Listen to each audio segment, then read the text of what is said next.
So hello traders, welcome back to the channel. ಇವತ್ತಿನ date ಬಂದ್ಬಿಟ್ಟು 26 July 2024. ಇವತ್ತು ನಾವು ಪ್ರಾಫಿಟ್ ಬುಕ್ ಮಾಡಿದ್ದೀವಿ. ಇವತ್ತಿನ ಪ್ರಾಫಿಟ್ 540 ರೂಪಾಯಿ. ಇವತ್ತು ನಾನು ಒಂದು ಲಾಟಿಂದ ಟ್ರೇಡ್ ಮಾಡಿದೆ. ಸೊ ಇವತ್ತಿನ ಟ್ರೇಡ್ ಇಂದಿನ ಲಾಜಿಕ್ ಏನು ಅಂತ ತಿಳ್ಕೊಳ್ಳೋಣ. ನೋಡಿ, ಮಾರ್ಕೆಟ್ ಇವತ್ತು ಕಂಟಿನ್ಯೂಷನ್ ಮಾಡುತ್ತೆ. ನಿನ್ನೆ ಒಂದು ಹ್ಯೂಜ್ ಗ್ಯಾಪ್ ಡೌನ್ ಅಲ್ಲಿ ಓಪನ್ ಆಗುತ್ತೆ. ಮಾರ್ಕೆಟ್ ಇವತ್ತು ಈ ಇಂಬ್ಯಾಲೆನ್ಸ್ ನ ನಿನ್ನೆನೆ ಫಿಲ್ ಮಾಡ್ಕೊಳ್ಳುತ್ತೆ. ಇಂಬ್ಯಾಲೆನ್ಸ್ ನ ಫಿಲ್ ಮಾಡ್ಕೊಂಡ್ಮೇಲೆ ಇವತ್ತೇನ್ ಮಾಡುತ್ತೆ ಮಾರ್ಕೆಟ್ ಇವತ್ತು ಸ್ಟ್ರೆಂತ್ ಶೋಸ್ ಮಾಡುತ್ತೆ. ಸೊ ಸ್ಟ್ರೆಂತ್ ಶೋ ಕಾಸ್ಟ್ ಆದಾಗ ನಾನೇನ್ ಮಾಡ್ತೀನಿ, ಇವತ್ತು ಕಾಲ್ ಸೈಡ್ದು ಒಂದು ಟ್ರೇಡ್ ತಗೊಂಡೆ.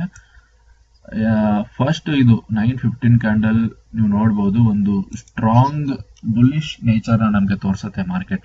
ಆಮೇಲೆ ಇದ್ರದ್ದು ಹೈ ಬ್ರೇಕ್ ಆಗುತ್ತೆ. ಹೈ ಬ್ರೇಕ್ ಆದ್ಮೇಲೆ ಒಂದು ಪುಲ್ ಬ್ಯಾಕ್ ಬರುತ್ತೆ. ಈ ಪುಲ್ ಬ್ಯಾಕ್ ಬಂದು ಮತ್ತೆ ಈ ಹೈನ ಬ್ರೇಕ್ ಆದ ತಕ್ಷಣ ನಾನು ಒಂದು ಎಂಟ್ರಿ ತಗೊಂಡೆ.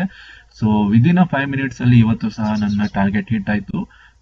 ಸೊ ಇವತ್ತು ನಾನು 540 ರೂಪಾಯಿ ಬುಕ್ ಮಾಡಿದ್ದೀನಿ. ಸೊ ಇವತ್ತಿನ ಟ್ರೇಡ್ ಇಂದಿನ ಲಾಜಿಕ್ ಇದಿತ್ತು. ಐ ಹೋಪ್ ನಿಮ್ಗೆ ಇದರಿಂದ ಸಹಾಯ ಆಗುತ್ತೆ ಅಂತ ಅನ್ಕೋತೀನಿ. This was my trading day guys. Thank you so much.